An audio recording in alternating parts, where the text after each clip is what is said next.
I'm so excited to see what you all have achieved in the last few years. Your growth has been incredible, and I'm grateful for all of your hard work and sacrifice. A lot of that growth has been brought about by new people coming into the business to take advantage of our generous marketing plan and effective product line. So I thought I would take just a moment of your time to share with you a little bit about where Forever came from and where Forever is going. I've heard people describe this as our culture, but I think it's simply who we are. Several decades ago, I was an executive for a real estate development company called Del Webb. And at that time, there was a lot of excitement about a new business concept. And like many of my colleagues and friends, I went along to a business opportunity meeting and listened to a presentation about multi-level marketing. I immediately fell in love with the concept that people would be motivated to help each other and be able to make a living doing so. It's a beautiful thing when you think about it. Although I was enjoying my career, I didn't think that I was contributing as much as I wanted, or as much as I could, to improve the well-being of the people around me. Inspired by the concept of people helping one another, I set out to write a marketing plan that is almost identical to the one that we use today. As I developed it, I had two goals. One was to pay the highest bonuses possible and still be able to run a company effectively. Two, to build a plan that would motivate and encourage people to keep working. I wanted a plan to reward those that remain active and engaged. I love the concept of a royalty income.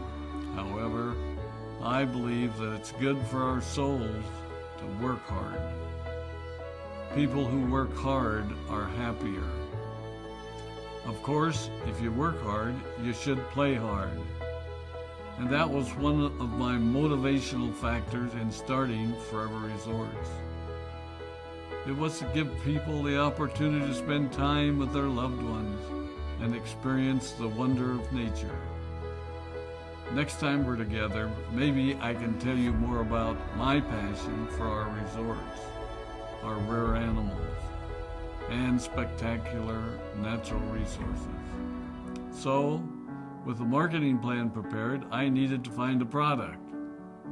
And we searched around and looked at different opportunities. I was passionate about finding something that was effective, consumable, and that we knew would not be a fad.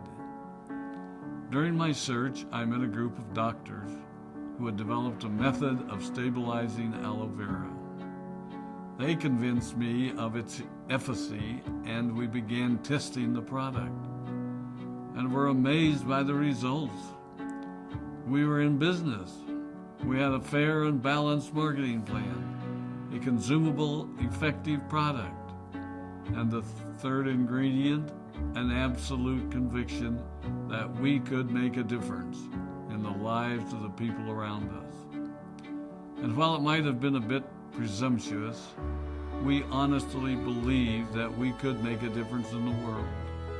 We put in generous return policies, customer service incentives, and began to build this business based on the principle of being nice to one another and helping others.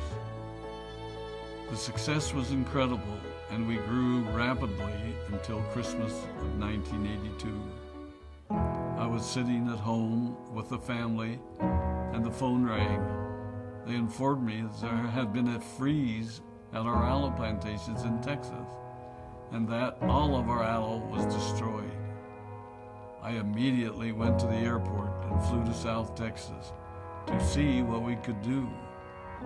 I hoped and prayed that when I arrived, what I saw would be better than the news I'd received.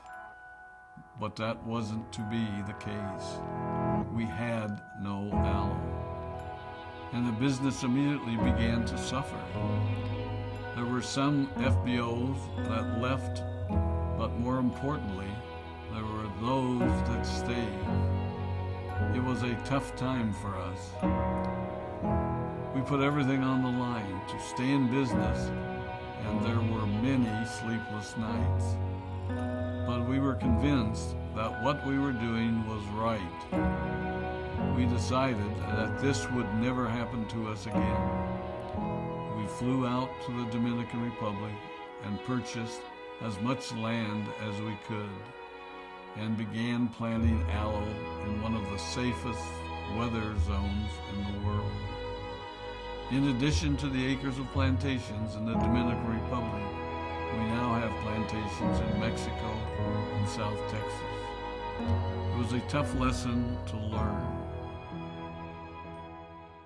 But during the tough times, we became stronger and we grew the most. We grow roots that strengthen us and help us to overcome the challenges and obstacles that life throws at us. I have learned that solid principles and core beliefs do not have a sell-by date. It is never old-fashioned or out of style to be nice to each other, to honor your commitments, and to treat people how you would wish to be treated. I recognize that many of you might not have heard about our beginnings, as you are new in the company. I am thrilled that you're part of our forever family, but I ask you to be mindful of the foundation upon which this company has been built. Forever was built on the principles of paying the highest bonuses possible, providing the most effective and highest quality of product, and empowering people to serve one another. There are no shortcuts to success in our business. Of course, the speed at which we reach certain levels may vary, but the fundamental principles remain unchanged and will remain unchanged as we continue our journey over the next 4 decades and longer. There will be times when a pathway will open up to you that will tempt you to take a shortcut, to buy a little more product than you may need, to make a purchase in someone else's name, or other ways in which we are tempted to give up what we want most for what we want now. Never forget that you're a part of something special, a business that has been built upon taking the road less traveled.